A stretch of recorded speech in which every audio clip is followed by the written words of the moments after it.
On the 7th day of my quarrel with the young duke, my father brought his star pupil for me to meet. He was a penniless scholar, daring to propose marriage with nothing but a wooden hairpin. My fair face turned cold as I retorted, "Such a lowly thing, how could it ever be worthy of me?"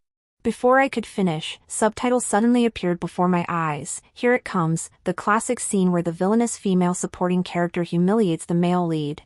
This woman's only after climbing the social ladder. She hooked some little duke, but she couldn't care less about our male lead. Heh heh heh, who would have thought our male lead is the highest branch of all? Exactly! Our male lead is a prince. Once he's recognized by the emperor as his son, he'll become crown prince overnight. TSK TSK TSK, talk about skyrocketing. Getting rejected by the villainess is actually a blessing. Now he'll finally notice his childhood sweetheart, the female lead who's always quietly supported him. They're a match made in heaven, a divine couple. Sigh, if you ask me, the female supporting character is wicked but undeniably beautiful. The male lead truly fell for her at first sight and even wanted to give her the emperor's token of love meant for his mother. Who's to blame but her for rejecting him? She'll regret it later, but there'll be no one to cry to. Are you kidding me? Why didn't you reveal this hidden background sooner? I quickly amended myself. Today it's only a wooden hairpin, but someday I shall have gold and jade pins. My lord will surely grant my wish, won't you? In an instant, the scholar's pallid face flushed crimson. I curved my lips into a smile. The scholar's face burned scarlet. His eyes widened, and I could clearly see my reflection in them. Miss Song, my lord will soon be my husband. How can you address me so formally? Would you rather call me Chilua? I smiled faintly, and the scholar's last traces of awkward reserve vanished instantly. Ahem. Then, Chilua. I apologize for my rudeness. The scholar slowly raised his hand, carefully inserting the wooden hairpin into my bun. I deliberately presented my most beautiful profile to him. As he drew near, his curled lashes trembled slightly. A blush spread across his pale cheeks, and a glimmer of moisture in his eyes concealed a hint of shyness. His lips were naturally crimson. From her slender shoulders down, her waist curved softly, delicate enough to be encircled in one hand. The scholar's breathing faltered. Ah, supporting female lead, what are you doing? Don't get too close to our male lead. Male lead, stay calm. Don't forget you have your childhood sweetheart, the female lead who's always been by your side, loyal and unwavering. Oh no, the supporting female lead's tactics are too much for the male lead to resist. He'll inevitably fall under her spell. She's a master, a true master. With this, the female lead, who's merely pretty, stands no chance. Everything's gone haywire. The humiliation plotline's gone, and the female lead's lost her edge. Maybe she can still win him back with their childhood bond. But the supporting female lead is too gorgeous. I can handle it. Male lead, snap out of it. I can't stay calm either, the supporting female lead is too skilled. Male lead, your female lead is waiting for you. The supporting female lead is so stunning, come at me, I can take it. Male lead, you belong to the female lead, don't forget. Wah, supporting lady, lean on me. Lean on me. I've got broad shoulders. Reading those nonsensical comments, I smiled to myself. How utterly adorable. With my beauty, who could possibly resist? The man across from me, however, had no idea why I was smiling. As he looked at me with confusion, I touched the wooden hairpin in my bun and gave him a shy smile. Thank you, my lord. Though this hairpin is light, your kindness weighs 1,000 times heavier. Just as I expected. I saw the scholar grip his sleeve tightly, drawing in a deep breath. Ever since I was old enough to understand, I knew beauty was a weapon. Born with this face, it wasn't that nobles weren't worthy of me, nor that the highest nobles couldn't protect me. So I climbed upward relentlessly, using every means at my disposal. Surue, the young marquis of the Ningwood Duke's household, was my first target. Beauty can spark love at first sight, talent can make one unable to resist, but the art of playing hard to get is the masterstroke that leads to utter surrender. I measured my approach carefully, neither too close nor too distant, binding Su Rui to me securely. Originally, Su Rui had promised to come propose marriage, but at the last moment, something went awry. Su Rui's mother brought his cousin from her natal family to marry him. Shui Mingzhu, a noble lady from the prestigious Shui family of Hedong. Her beauty fell slightly short of mine, yet her voluptuous figure added an extra allure. Moreover, her family background far surpassed mine, the daughter of a lowly fifth-rank official. Adding to her appeal, Shui Mingzhu was dignified and virtuous, gentle and approachable. She occasionally spoke well of Su Rui before his mother, easily winning his affection. Now he addressed her as Sister Ming without hesitation. Upon hearing this, I deliberately sought an opportunity to meet Su Rui. I happened upon him drinking and chatting freely with a group of friends. The conversation had just turned to Su Rui. One said, though Miss Song is peerless in talent and beauty, her family background is too lowly for her to become the matriarch of a distinguished household. Brother Su, in my opinion, marriage should be between equals. Isn't your Ming sister perfect? At worst, you could take the Song family as a noble concubine later.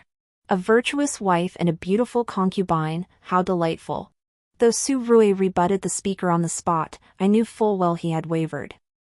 Having worked so hard to secure such a good husband, how could I let him slip away? So I played hard to get. I deliberately made a scene, letting them see me outside, heartbroken and distraught. Then, ignoring Su Rui as he rushed out to stop me, I left in tears. When Su Rui came to beg for an audience, I had all the gifts he'd given me returned to him. With the words, "Hearing you harbor two hearts, I come to sever our ties," I held him firmly in my grasp. This was the 7th day since I ended things with Su Rui. It was also the 7th day he'd come begging for an audience without cease. And the 7th day I deliberately played hard to get, toying with him. By my estimation, it would take him no more than 3 days to ignore his mother's objections and insist on coming to propose marriage. But my dear father, convinced I had truly broken off with Su Rui, couldn't wait to arrange a marriage for me, intending to wed me off to his prized disciple. Though my father held only a minor 5th-rank official post, he was a legitimate graduate of the imperial examinations. For years he'd served in the Hanlin Academy compiling histories, and his calligraphy and painting were unparalleled. Among the literati, his reputation was impeccable. He'd always looked down on the sons of military nobles. Had I not persistently feigned deep affection, insisting Su Rui was my only choice, he'd never have permitted our relationship. Now that I've ended things with Su Rui, my father is the happiest man alive. He immediately brought his favored scholar into the mansion, insisting I meet him. I didn't refuse. Originally, I thought that if word of this meeting spread, it might give Su Rui another push forward. But I never imagined father would be so impressive. He found none other than the hidden dragon. With the crown prince's brilliance shining before him, what could Su Rui possibly be? Oh, my apologies. I gently tapped my lips with my fan. How could a lady utter such coarse words? I regained my smile and fluttered my eyelashes at the scholar before me. Might I inquire, my dear, what is your name? Wen Heng. Born into poverty, parents unknown. No. Father unknown, mother deceased. As a child, without a father, he was plagued by gossip. His mother moved him from place to place until he was 10, when they finally settled. And the heroine was Wen Heng's neighbor. Her family was somewhat better off. Her father served as a county magistrate, and her mother was kind-hearted. The couple occasionally helped the Wen family, fostering a childhood friendship between the two. But Wen Heng's mother was frail. She passed away when he was 15, leaving behind only modest savings to support his studies and a wooden hairpin, a token of his father's love, for him to give to his future wife. Wen Heng knew nothing of his father's identity. His mother had only left him with one instruction: if he passed the imperial examinations, he would meet his father. This drove Wen Heng to study with even greater fervor. Before reaching adulthood, he had already passed the provincial exams. Now, he had journeyed thousands of miles to the capital to take the national examinations. Wen Heng was truly gifted, possessing extraordinary mastery of poetry and literature. Otherwise, my father would never have taken such a keen interest in him, eagerly seeking to make him his son-in-law. Of course, all this information came from the subtitles. They also revealed that Wen Hang's father, the current emperor, had once, during his years as crown prince, gone incognito on an inspection tour. Wounded by an assassin and poisoned, he lost his memory and began a romance with Wen Hang's mother. Later, when the crown prince regained his memory, he intended to bring Wen Hang's mother back to the capital. However, she was stubborn by nature. Upon learning that the crown prince had already taken a formal wife, she insisted on leaving, departing without a word. The crown prince, preoccupied with rushing back to the capital to seize the throne, had no time to spare for her. Thus, they parted ways. Years passed. The crown prince ascended the throne, surrounded by countless beautiful consorts. How could he possibly remember Wen's mother? Naturally, he never thought to search for her. Holding the emperor's heartlessness against him, she never revealed Wen Hang's true origins. Now, aside from the subtitles, I am the only one who knows the entire truth. Truly, heaven favors me. With this thought, my gaze softened further as I looked at Wen Hang. Under my gaze, his spine instantly straightened another 3 inches. I know I am unworthy of Miss Song, but a virtuous lady is a gentleman's ideal mate. I fell for Miss Song at first sight. In this imperial examination, I will strive with all my might to secure a promising future and not disappoint Miss Song. He abruptly stood up, clenching his fists with eyes burning with resolve, his entire being radiating unyielding courage and determination. Wow, the male lead is like he's been injected with adrenaline. He'll do anything to win a smile from the beauty. Wah, I could do that too. Wait, hasn't he always been the mature, steady type around the female lead? This hot-headed kid persona is like a whole different character. The female supporting role is just too awesome. I could be that female supporting role sister too. Hey, look at me. Hee hee, a gorgeous supporting lady should be everyone's. But I'd never let go of the highest branch, the future crown prince. The current emperor has few heirs. Now past 50, he's fathered only 3 sons, the eldest died young, the second was born disabled with a crippled right foot, and the only son who grew up healthy was exposed last year as a womanizer, his body drained, now impotent. Now, Wen Hang is the emperor's sole remaining heir to the throne. Such a golden opportunity, I must grasp it firmly in my palm. As these thoughts swirled, a faint blush spread across my cheeks.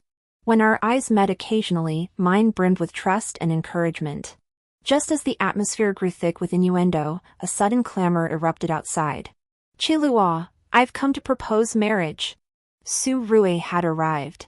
Just as I had predicted, he had come to ask for her hand. Accompanying him were his close friend and that sister Ming. Miss Song, Rui Lang has risked severing ties with the Duke of Ninggua's household for you. His devotion is profound. Now he brings his entire fortune to seek your hand. Please come out and meet Rui Lang. That sister Ming came with ill intent. While seemingly praising Su Rui's devotion, she was actually accusing me of driving a wedge between him and the Duke of Ning's household, leaving him unable to return home. I understood her scheme perfectly well, yet I paid it little mind. Because for me, the most important thing now was Wen Hang. Our affair with Su Rui couldn't be concealed forever. To spare Wen Hang future heartache, I had to act first.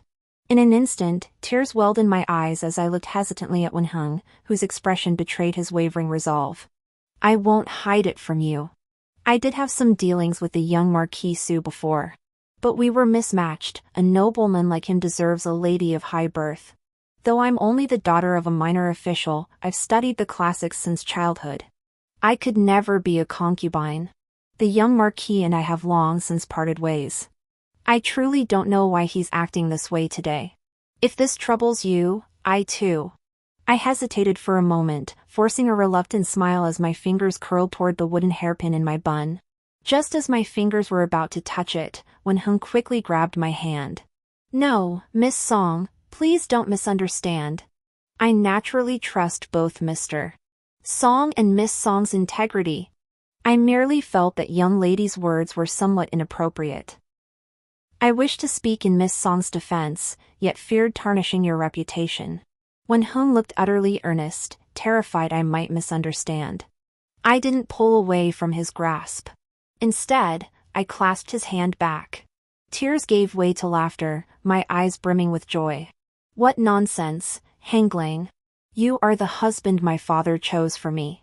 Of course you have every right to speak for me.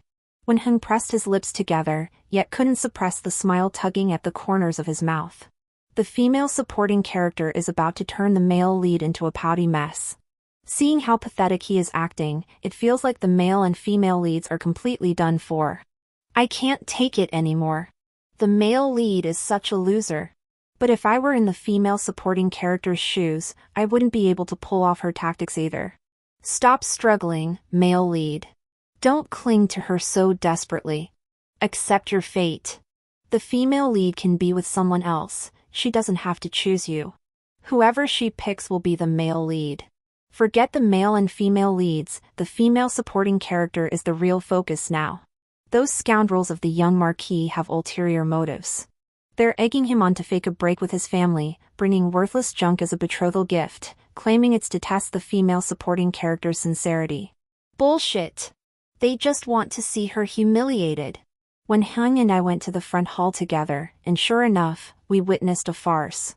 The prestigious duke's residence had come to propose marriage with a dowry of merely 2 loads of rice. The she characters pasted with red paper were crooked and uneven, nearly blown away by the wind during the procession. Miss Song, you've finally emerged. After all these days, surely your anger has subsided. What happened earlier was merely playful banter among us. Now Xiang Yuan is willing to sever ties with the duke's household to propose to you. Why not let bygones be bygones? Qi Yuan, one of Su Rui's friends and the second son of the Marquis of Buyuan, stood with his arms crossed. His apology rang hollow, devoid of genuine remorse. True to the black-lettered words, they repeatedly emphasized that Su Rui had severed ties with the duke's household, abandoning his status to marry me. This dowry represents every last coin Rui Ling brought from the duke's residence, his entire fortune, all offered for your hand. Miss Song, please don't look down upon it. I trust your bond transcends mere silver, wouldn't you agree? Xue Mingzhu, standing beside Su Rui, covered her mouth with a handkerchief and smiled coyly, her eyes brimming with blatant contempt and provocation. From start to finish, it was they who did all the talking. Su Rui, the very subject of this marriage proposal, remained silent, merely clutching the red silk in his hand, waiting expectantly for my answer. Humph, people really shouldn't be compared. Recalling Wen Heng's earlier words, I sighed deeply. Young Marquis, I believe I made myself quite clear that day. Though the Song family's status is unremarkable, we are a family of scholars and poets, possessing our own integrity. Our bond was severed long ago, there should be no further entanglement. Moreover, this farce today is both clumsy and utterly tedious. As the sole heir of the Ningguo Duke's household for 3 generations, how could the Duke and Duchess truly sever ties with you and banish you from the manor? I suspect this was yet another brilliant scheme concocted by your so-called friends, staging the spectacle to test whether I'd abandon you for wealth, to see if I'd leave you once you were no longer the young Duke.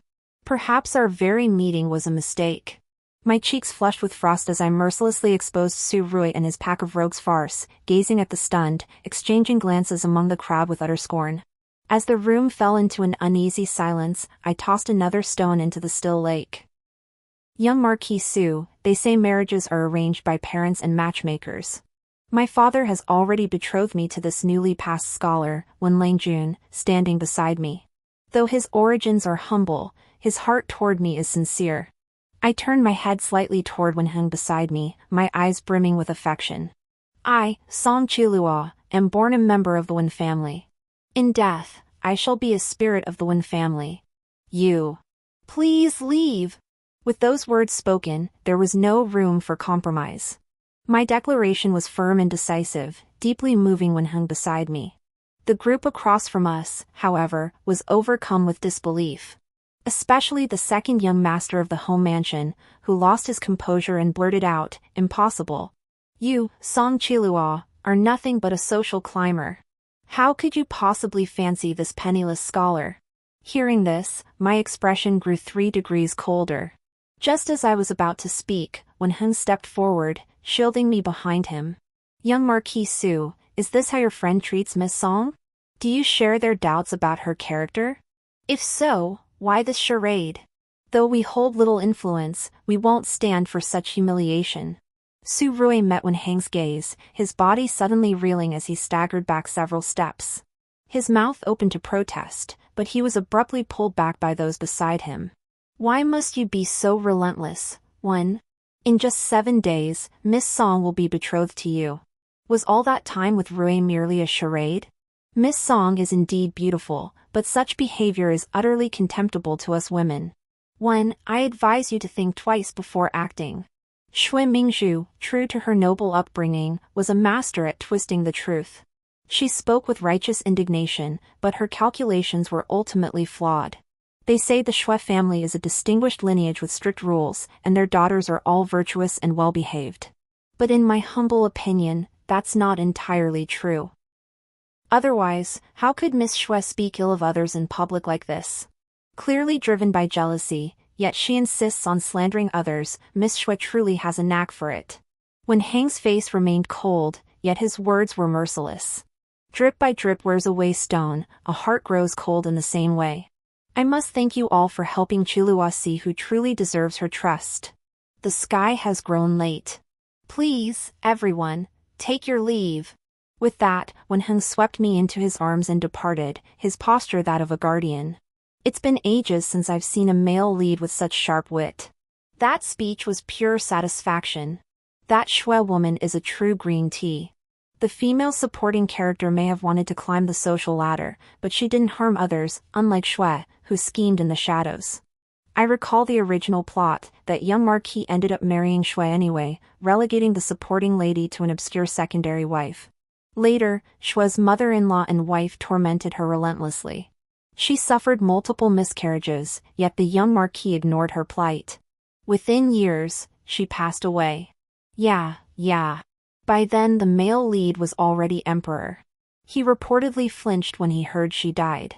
Honestly? He's still hung up on her, she was just too stunning. The male lead absolutely must protect the female supporting character. And let me tell you, her climbing the social ladder wasn't wrong. With her looks, if she didn't have someone powerful shielding her, who knows what would have become of her. Beauty alone is a death sentence. These subtitles struck the deepest fear in my heart.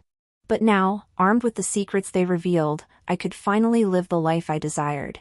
Lost in thought, I suddenly heard Wen Hang cough beside me. Lifting my gaze, I met his sharp jawline. His Adam's apple bobbed as he lowered his gaze, a hint of bashfulness flickering in his eyes. Under my unblinking stare, his earlobes slowly flushed crimson. Hanglang, what's wrong? You're breaking out in a light sweat. I stood on tiptoe, pulling out a handkerchief to gently dab the fine beads of sweat from his forehead. My expression was utterly earnest, but the scent of incense wafting from my lotus-white arm and sleeve sent Wen Hang reeling. Father had originally planned to wait until Wen Hang passed the imperial examinations before arranging our marriage. But I feared delays would invite trouble, so I claimed I was worried Su Rui might cause more trouble and insisted we marry quickly. Father, too, feared delays might bring complications, and promptly began preparations, proving even more eager than I. Having lost both parents, Wen Hang invited the Li family, neighbors who had long cared for him, to witness the ceremony as his kin. Li Suqing, the Li family's only daughter, was the childhood sweetheart mentioned in the subtitles. But based on my observations, Wen Hang likely felt little romantic affection for Li Suqing. Even after marriage, their relationship remained more respectful than intimate, closer to that of siblings. This proved true when Wen Hang introduced Li Suqing to me with complete candor. This is Uncle Li's daughter. To me, she's like my own sister. Qinger, this is the woman I'm about to marry, Chilua. At the word sister, Li Suqing's eyes dimmed slightly, her eyes even reddening a bit. She quickly lowered her head. Yet Wen Hang remained utterly oblivious to Li Suqing's extraordinary feelings for him, continuing to gush endlessly about how perfect his future wife was. I clenched my molars in frustration. How could he suddenly become so dense? Hanglang, I'm a bit thirsty. He froze for a moment before realizing he hadn't poured water, then hurried to the kitchen. Thank you. You're a very good person. Li Suqing lifted her head, her eyes red as she looked at me. I thought I still had a chance. I thought if he didn't catch on, I could just keep guarding him like this forever. But I forgot, he's always only seen me as a little sister. Ah, Fate is cruel. The male lead just hasn't woken up yet, always seeing the female lead as a sister. It was the female lead who took the initiative to break the ice, allowing the male lead to finally see her feelings. Honestly, I feel like the male lead's feelings for the female lead are more about being touched and familial affection. Maybe he was deeply hurt by the female supporting character, and the timing when the female lead made her feelings clear was just right, so he accepted it. The heroine is truly kind. She quietly cherished the hero all along. Now that he's marrying the female supporting character, she doesn't scheme to sabotage them, she even offers her blessings. The female supporting character absolutely must not harm the heroine. Otherwise I'll hate you. Li Suqing truly is wonderful. But Wenheng is one of a kind. I sighed silently, feeling rather guilty as I pulled out a handkerchief to wipe the tears from Li Suqing's eyes. You're wonderful, but... Miss Li pushed my hand away and wiped her own tears decisively. I can't let go just yet. I'm not ready to bless you two now, that would only hurt myself. But you must treat my brother well. Rest assured, I won't stand in your way. Li Suqing smiled through her tears, her stubbornly unyielding lips her final defiance. Just as these subtitles say, Li Suqing truly was a very, very good woman. And my methods were despicable. A stinging pain pierced me, as if exposed by the harsh light of truth. My hand trembled, then slowly clenched into a fist. But I won't let go. To sever any possibility between Li Suqing and Wenheng, I ruthlessly guided Wenheng, having Li Suqing participate in the wedding preparations as his sister. She could have refused. But she came. At first, watching Li Suqing fall silent amidst the mansion sea of red silk, a secret pride stirred within me. So what if she was the female lead? I, the supporting character, had snatched away the male lead who belonged to her. Yet, seeing her meticulously comb my hair and sincerely congratulate me, the bride is truly beautiful, guilt welled up inside me. I'm sorry. It's my fault. I shouldn't have, shoo. Tears glistened faintly in Li Suqing's eyes. There's nothing to apologize for. I've already let it go. Wishing you both happiness. She shook her head and offered me a smile. I lifted the veil to look at Li Suqing, momentarily stunned. Her smile was carefree, like green bamboo growing more vibrant after a storm. Resilient and true to herself. Suddenly, I understood why she was the protagonist. Wishing you and brother 100 years of bliss. If I don't leave now, he'll kick me out. Suqing winked playfully at me before lowering her veil. Only then did I realize I'd been lost in thought too long. Wenheng, who'd been toasting guests earlier, had already returned to the bridal chamber. The door closed, and Wenheng stood before me. When I lifted the veil, his face was filled with astonishment, his hands and feet unsure where to place themselves. Qilua, I. Seeing him stammer like this, I couldn't help but giggle. I took Wenheng's hand and completed the wine-sharing and hair-tying ceremony. Finally, I guided him to the bedside. Husband, rest now. Our married life was harmonious. Perhaps settling down gave Wenheng greater drive, he even began planning business ventures. Suqing and I watched him busily managing my shop with a mix of amusement and exasperation. But these weren't his proper duties. I understand your earnest intentions, my lord, but my true wish is for you to achieve top honors in the imperial examinations. I had my father take Wenheng to visit distinguished scholars and colleagues. Meanwhile, Suqing and I began managing the shop with earnest dedication. Suqing possessed a natural talent for business, and her uniquely designed garments unexpectedly won the favor of the Grand Princess. Seizing this opportunity, I brought Suqing to the princess's flower viewing banquet. I expected us to face some snubbing and hear bitter remarks. After all, I had already spread the story of that day when Su Rui and his rowdy friends brought a shabby betrothal gift to the Song family. Faking being cast out of his home to test a woman's loyalty, such a scheme was both foolish and despicable. It had become the capital's laughingstock. Though I'd broken free from that scheme and married a scholar from humble origins, proving I wasn't one to covet wealth and status, those eager to curry favor with Su Rui still sought to humiliate me. But seeing those who came to greet me, and the strikingly conspicuous black characters, I couldn't help but sigh inwardly. No wonder I'm just a supporting character. Isn't this the second male lead who loves the heroine? Gentle as jade, charm at max, instantly smitten with her, the classic first love type. Could the female supporting character be trying to match him with the heroine? Not impossible. The heroine saved his life, and he's been determined to repay her with his life. If she weren't already taken, he'd have won her heart long ago. The man before me is Lin Xian, the young master of the Prime Minister's household, the most prestigious noble son in the capital. I once set my sights on him too, exchanging poetry, books, and paintings to cultivate our acquaintance. But he only saw me as a kindred spirit. After several rejections, and upon meeting the more easily manipulated Su Rui, I gave up. Yet Lin Xian and I had always maintained a cordial friendship. My apologies, he began, his words tinged with regret. I was traveling abroad and couldn't return in time for your wedding. His apology hung in the air, yet his eyes kept drifting involuntarily toward Su Qing beside me. The usually vivacious Su Qing now looked distinctly uncomfortable, desperately trying to avoid Lin Xian's gaze. Looks like these two really do share some secret they can't tell outsiders. Just as I was about to tease them, a loud, contemptuous voice cut through the air. What's this? Can't climb high enough yourself, so you want your people to do it for you? It was Qi Yuan, Su Rui's lowlife buddy. Only his mouth could be this vile, and he'd always looked down on me. I rolled my eyes inwardly, my expression naturally sour. I gave a cold laugh. Second young Master Qi, if you're bored, go find your buddies to drink with. Why come bother me? Qi Yuan hadn't expected the always gentle me to suddenly snap. He pointed at me, ranting for a while without getting anywhere. I've never been impolite, so why does second young Master Qi dislike me so? If it's about family background, then I can only say the Marquis of Buyuan's household is too exalted for me to climb up to. Does that satisfy you? Qi Yuan was so enraged he spoke without restraint. What did I say that was wrong? You're nothing but a lowly climber. Now that Su Rui has Miss Shui, you can't reach him. Marrying a penniless man isn't good enough for you. Now you bring this stinking brat to the princess's flower viewing banquet, and the moment you step in, you rush to Lin Xian's side to flatter him. Dare you say you're not trying to use this lowly stinking brat to climb the Prime Minister's high branch?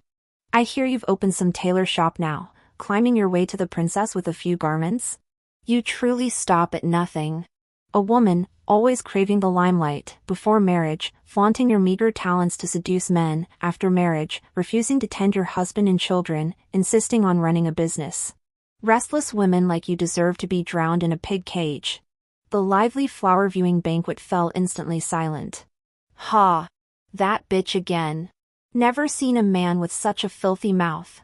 Just relying on her family background, ugh. Spoiled brat. Ah, the emperor's here. With the princess.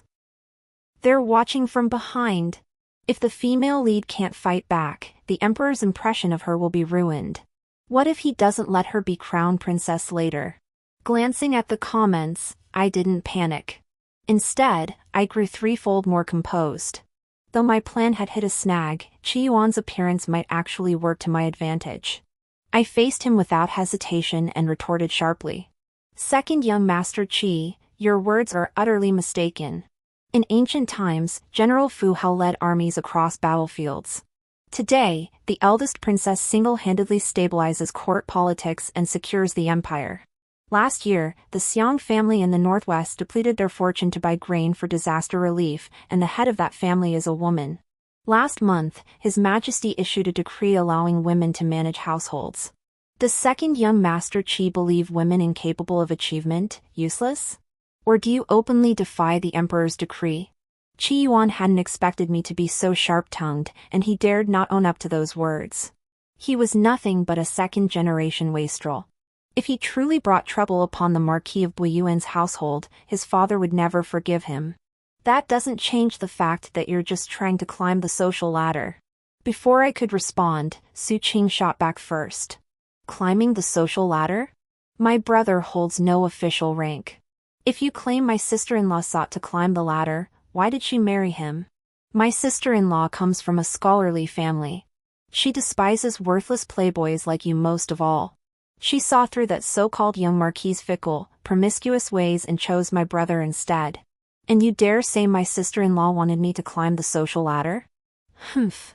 What's so great about some prime minister's son? This lady couldn't care less. No, no, no.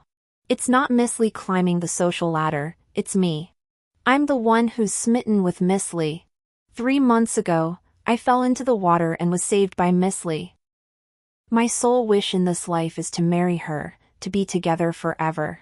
Before Suqing could finish, Lin Xian rushed forward with his declaration, his face etched with panic, terrified Suqing would close the door on any chance between them. The moment these words left his mouth, the entire scene fell silent.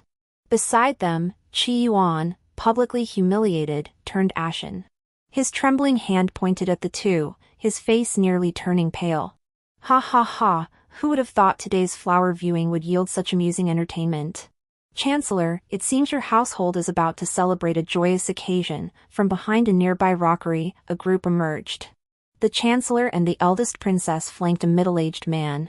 Though his face bore traces of frailty, his innate majesty left no doubt, he was the Emperor. Sister, are these the 2 amusing girls you mentioned? They are indeed bold, and quite sharp-tongued. Come forward, let this Emperor take a proper look. I took a deep breath and approached with proper etiquette, curtsying gracefully. This humble subject pays her respects to your majesty. I bowed deeply, exposing the wooden hairpin in my bun to the Emperor's gaze. I waited silently for the moment I'd anticipated. Finally, the Emperor spoke. Who gave you this wooden hairpin? Holy crap, wait, how did he suddenly figure it out? The plot's moving faster than a rocket. I thought the original story took years. Back then, the male lead was already the Emperor's confidant. During an incognito visit to the male lead's home, the Emperor happened to see the female lead wearing the hairpin and only then uncovered the truth. That's because the female lead never got a chance to meet the Emperor. As long as the hairpin appeared before him, he'd definitely recognize it, he made it himself, after all. He'd remember it vividly. Seriously, if the male lead just acknowledged his fatherly relationship with the Emperor now and became crown prince, wouldn't all that oppression by the nobles be skipped? This would totally turn into a major male lead power fantasy. I'm about to pass out, this is way too coincidental. Wait, the female supporting character has been wearing that wooden hairpin since the wedding, right? I'm starting to suspect she did it on purpose. But she didn't know the plot, so I guess she just has terrible luck. I chuckled inwardly, it was indeed intentional. Ever since learning everything, I never took that wooden hairpin off, wearing it daily. Using Suqing's new style garments to connect with the princess, then orchestrating a chance encounter with the Emperor, all meticulously planned through the information I leaked via subtitles. I'd prepared for this moment for so long, just to appear before the Emperor wearing that wooden hairpin. Qi Yuan's arrival was unexpected, yet it presented an even better opportunity. Everything will unfold exactly as I desire. I truthfully recounted the origin of the wooden hairpin and the past between Wenheng and his mother. The Emperor needed a healthy son, but he was a shrewd ruler, not easily deceived. After hearing my account, he immediately summoned Wenheng and requested the imperial genealogist to verify his lineage. The royal family had its own methods for such verification. Only 4 people were present at the verification. Wenheng and I knelt on the ground. The Emperor played with the wooden hairpin he had taken from my hand, his scrutinizing gaze constantly shifting between us. Uncertain of what was happening, Wenheng instinctively shielded me behind him, blocking the Emperor's view. This impulsive gesture drew a soft chuckle from the Emperor, yet it warmed my heart. I thought to myself, Wenheng truly was a man worthy of trust. A quarter of an hour later, the imperial clan minister tremblingly presented the results. Even the Emperor, who had maintained his composure throughout, showed a hint of unease. Yet the next moment, he suddenly burst into laughter. Ha ha ha ha, heaven has not forsaken me. I actually have a son. The Emperor's feelings for Wenheng's mother were limited. Otherwise, he wouldn't have spent all these years without ever considering bringing her back to the palace. But he truly needed a healthy son. Moreover, Wenheng himself was exceptionally capable. Recently, through my father's recommendation, he had even won the favor of many upright literati officials. Then there was Chancellor Lin. Due to the matter involving Lin Xian and Li Suqing, Chancellor Lin had already placed one foot firmly behind Wenheng. Soon, the emperor publicly acknowledged Wen Heng's status as a prince. He even issued an edict without hesitation, posthumously honoring his mother as imperial consort and ordering her remains to be moved into the imperial mausoleum. As for me, thanks to my outstanding performance before the emperor that day, I naturally became the fourth prince's consort. Husband, you can fulfill your promise now. Where is my golden hairpin? By this time, Wen Heng had already changed his name to Wen Renheng. I smiled and held out my hand to him. Wen Renheng pulled me tightly into his embrace. Qilua, I can protect you properly now. Wen Renheng had come to understand the importance of power and influence. After our marriage, Su Rui had not hesitated to stir trouble using the Ningwu Duke's influence. Even Xue Mingzhu had once targeted Su Qing and my clothing shop.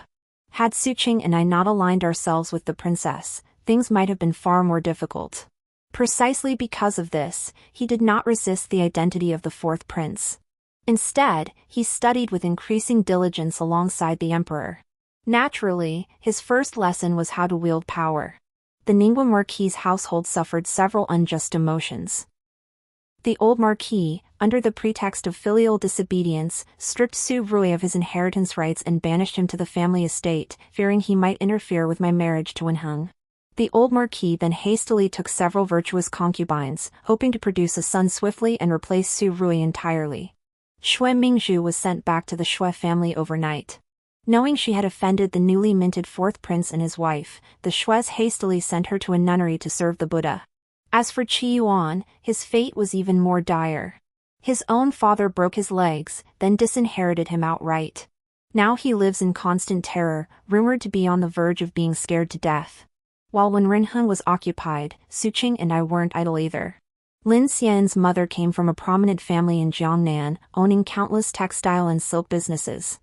I brought Su Qing to negotiate a partnership with her, and suddenly we were swamped with work. Su Qing especially had to constantly shuttle between the capital and Jiangnan. I'd long intended to bring her and Lin Xian together.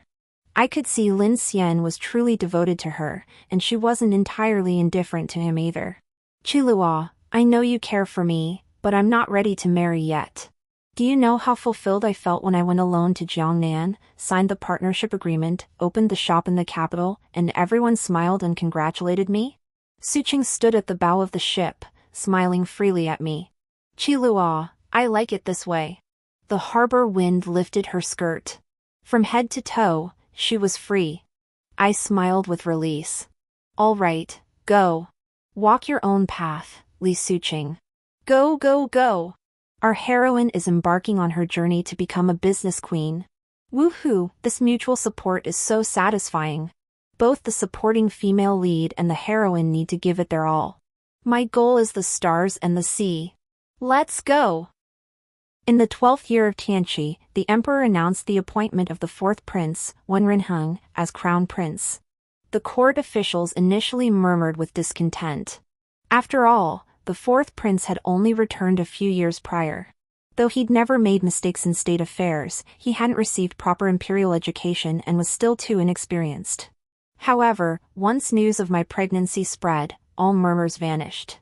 Wen Renheng was the only prince among the imperial sons who had grown up healthy and was soon to have an heir. And I naturally became the crown princess. That same year, the Li Merchants Guild partnered with the Xiong clan of the Northwest. With imperial backing, they established a mutual market to encourage trade with foreign nations. In the 13th year of Tianqi, the imperial grandson Wen Renming was born. The emperor abdicated, and Wen Renheng ascended the throne. He established the Maritime Commerce Bureau alongside the Merchants Bureau, led by the imperial merchant Li Suqing, launching the first maritime trade expedition. In the 16th year of Tianqi, Li Suqing returned triumphantly with a full cargo ship and was appointed director of the Maritime Trade Bureau. Qilua, I'm back! Sun-kissed Suqing ran toward me with a radiant smile. Behind her stood someone who had been watching her all along. This guy has been silently protecting our heroine all along. Truly the devoted second male lead, I'm impressed. Strong female lead vs loyal guardian, a pairing worth shipping. I waved with a smile. Life was peaceful and serene, nothing more, nothing less. The end.